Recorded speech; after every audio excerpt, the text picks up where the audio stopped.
Right గా breaking news అయితే చూస్తున్నాం. బీఆర్ఎస్ వర్కింగ్ ప్రెసిడెంట్ మాజీ మంత్రి కేటీఆర్ రెడ్డి విచారణ ప్రారంభమైంది. ఒంటరిగానే విచారణకు విచ్చేశారు. ఫార్ములా ఈ రేసు కేసులో ఏసీబీ కేటీఆర్ పై కేసు ఫైల్ చేయగా ప్రశ్నిస్తోంది.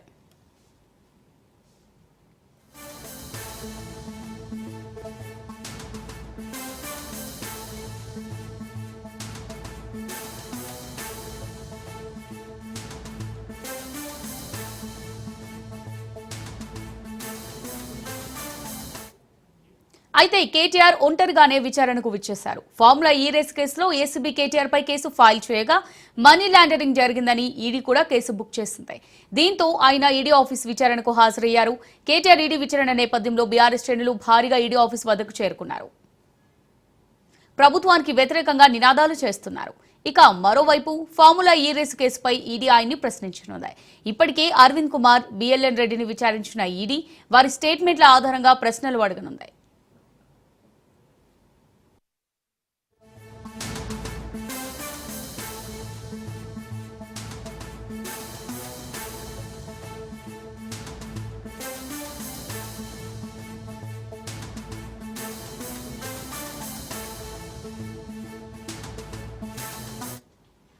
ఇక బీఆర్ఎస్ వర్కింగ్ ప్రెసిడెంట్ మాజీ మంత్రి కేటీఆర్ ఈడీ విచారణ ప్రారంభమైంది. విదేశీ సంస్థకు నిధుల బదిలీపై ఈడీ విచారణ చేపట్టింది. అరవింద్, బిఎల్ఎన్ రెడ్డి స్టేట్మెంట్ ఆధారంగా ప్రశ్నిస్తోంది. మరోవైపు ఈడీ ఆఫీస్ ఎదుట పోలీసులు భారీగా మోహరించారు.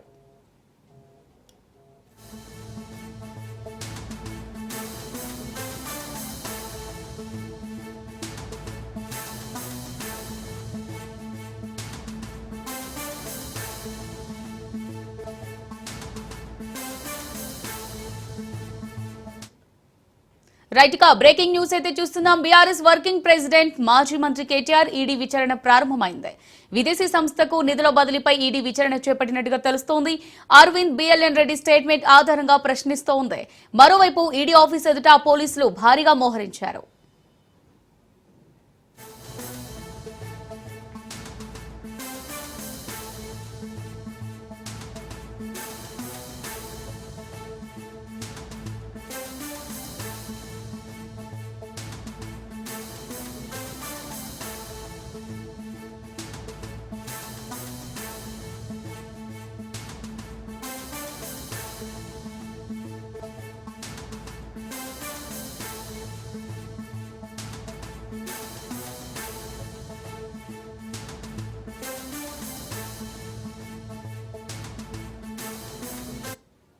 రైట్ గా దీనికి సంబంధించి మరిన్ని డీటెయిల్స్ మా రిపోర్టర్ రత్నకుమార్ అందిస్తారు. రత్నకుమార్, మరి BRS working president KTR ED విచారణ ప్రారంభమైనట్టుగా తెలుస్తోంది. మరి దీనికి సంబంధించి డీటెయిల్స్ ఏంటి? ఫార్ములా ఈ కార్ రేస్ కేసులో BRS working president KTR ED విచారణకు హాజరయ్యారు. కొద్దిసేపటి క్రితమే ఈడీ విచారణ ప్రారంభమైంది. ఈ యొక్క కేసుకు సంబంధించి కూడా అనేక విషయాలను కూడా ఈ యొక్క విచారణలో ఈడీ అధికారులు కేటీఆర్ నుంచి రాబట్టేటువంటి అవకాశాలు ఉన్నాయి. పూర్తిగా పోలీసు బందోబస్తు మధ్య కేవలం కేటీఆర్ ని ఒక్కరిని మాత్రమే అటు ఈడీ అధికారులు విచారణకు తీసుకోవడం జరిగింది. లాయర్లు కూడా బయట ఉండిపోయినటువంటి పరిస్థితి మనం ఒకసారి ఆ విజువల్స్ చూడొచ్చు. ఇప్పటికే కేటీఆర్ కొద్దిసేపటి క్రితం ఒక 10 నిమిషాల క్రితమే విచారణకు హాజరైనటువంటి పరిస్థితుల్లో మొత్తం పూర్తిగా పోలీసులు భారీ బందోబస్తును ఏర్పాటు చేశారు. ఒకవైపున ట్రాఫిక్ పరమైనటువంటి ఇబ్బందులు అనేది తలెత్తకుండా, మరోవైపు ఇక్కడ శాంతి భద్రతలకు ఎటువంటి ఆటంకం అనేది ఎదురవ్వకుండా అన్ని రకాల జాగ్రత్తలు తీసుకోవడం జరిగింది. అయితే కొద్దిసేపటి క్రితమే ఊహించని విధంగా ఇక్కడకు పెద్ద ఎత్తున బీఆర్ఎస్ శ్రేణులు చేరుకున్నారు. కేటీఆర్ మీద నమోదు చేసినటువంటి కేసులకు వ్యతిరేకంగా వారు ఆందోళనలు చేయడం జరిగింది. ఇవి భూతకుప్పు కేసులు, ఇవి కేవలం కక్షపూరితంగా వాంటెడ్లీ రాజకీయ కక్షతో నమోదు చేసినటువంటి కేసులే తప్ప ఇందులో ఎటువంటి వాస్తవాలు లేవు. దీనికి సంబంధించి ప్రస్తుత ప్రభుత్వానికి వ్యతిరేకంగా వాళ్ళందరూ కూడా ఆందోళనలు చేసినటువంటి పరిస్థితుల్లో ఎవరైతే ఇక్కడ కొంత ఆందోళనలు చేస్తూ శాంతి భద్రతలకు విఘాతం కలిగించినటువంటి ప్రయత్నాలు చేశారో వాళ్ళందరినీ కూడా ఇమీడియట్ గా పోలీసు వాహనాల ద్వారా ఇక్కడ నుంచి అదుపులోకి తీసుకొని గోషామహల్ పిఎస్ కు తరలించడం జరిగింది. ఇక ఇటువంటి పరిణామాలు అనేవి ఈ విచారణ జరుగుతున్నంతసేపు ఏ క్షణమైనా సరే ఇబ్బందికరమైనటువంటి పరిస్థితి ఎదురయ్యేటువంటి అవకాశాలు ఉంటాయి కాబట్టి వాటన్నిటికీ తగిన జాగ్రత్తలు తీసుకుంటూ కూడా బందోబస్తును ముమ్మరం చేయడం జరిగింది. మరింత కట్టుదిట్టమైనటువంటి భద్రతా ఏర్పాట్లు చేశారు. వైపున లాండ్ ఆర్డర్ పోలీసులు ఉన్నారు, టాస్క్ ఫోర్స్ పోలీసులు ఉన్నారు, అలాగే స్పెషల్ పార్టీస్ ను రంగంలో విధించి రో పార్టీస్ ను ఏర్పాటు చేసినటువంటి పరిస్థితి ఉన్నాయి. ఇక ఈ విచారణకు సంబంధించి విచారణ మరింత వేగవంతమైనటువంటి అవకాశాలు అయితే మాత్రం చాలా స్పష్టంగా తెలుస్తున్నాయి. ముఖ్యంగా ఈ కేసుకు సంబంధించి ఇందులో ఫార్ములా ఈ కార్ రేస్ కేసులో కేటీఆర్ A1గా ఉన్నారు. ఆయన అంటే ఇండియన్ కరెన్సీని విదేశీ కరెన్సీ రూపంలో విదేశీ అకౌంట్లకు ట్రాన్స్ఫర్ చేశారు అనే దానికి సంబంధించి కూడా ఈ కేసులో A1గా కేటీఆర్ను చేర్చడం జరిగింది. అయితే కింది స్థాయి అధికారులను ప్రలోభాలకు గురి చేసి వారిని కేటీఆర్ఏ డిసైడ్ చేయడం జరిగిందా, ఆయన యొక్క ఆదేశాల ప్రకారమే కింది స్థాయి అధికారులందరూ కూడా ఇండియన్ కరెన్సీని విదేశీ అకౌంట్లకు ట్రాన్స్ఫర్ చేశారా అనేది కూడా పూర్తిగా దర్యాప్తు చేయబోతున్నారు. ఆయన నుంచి అనేక ప్రశ్నలకు సమాధానాలు రాబట్టేటువంటి అవకాశం ఉంటుంది. ఇప్పటికే ఈ కేసులో ప్రధాన నిందితులుగా ఉన్నటువంటి A1, A2, A3 senior IAS అధికారి అరవింద్ కుమార్ A2గా ఉన్నారు. బిఎల్ఎన్ రెడ్డి మాజీ చీఫ్ ఇంజనీరు A3గా ఉన్నారు. వీళ్ళిద్దరిని ఈడీ అధికారులు విచారించారు కాబట్టి వీరి యొక్క స్టేట్మెంట్లను ఆధారంగా చేసుకొని ఈ యొక్క విచారణ కొనసాగే అవకాశం ఉంటుంది.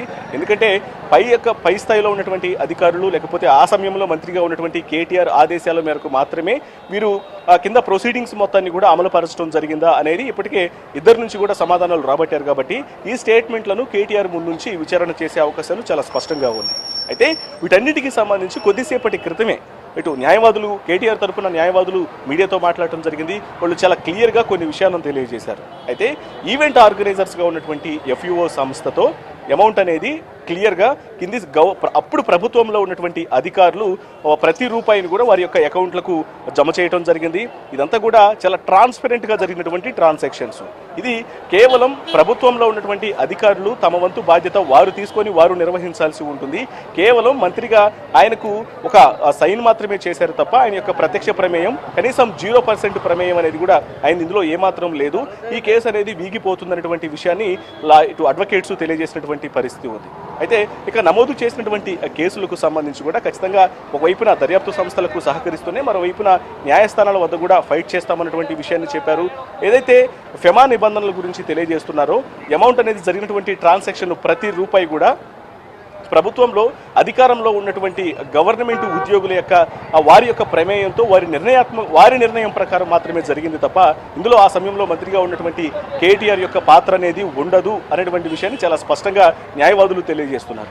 సో మరి న్యాయవాదులు చెప్తున్నట్లు యొక్క కేసుకు సంబంధించినటువంటి రిజల్ట్ ఏ రకంగా ఉన్నప్పటికీ కూడా కేటీఆర్ ఇప్పటికే తెలియజేయడం జరిగింది తాను దర్యాప్తు సంస్థలకు సహకరిస్తాను అని. అందులో భాగంగానే ఏసీబీ విచారణకు సహకరిస్తూ ఏసీబీ విచారణకు హాజరు కావడం జరిగింది. 6:30 గంటల పాటు ఏసీబీ అధికారులు రైట్ థ్యాంక్స్ రత్నకుమార్.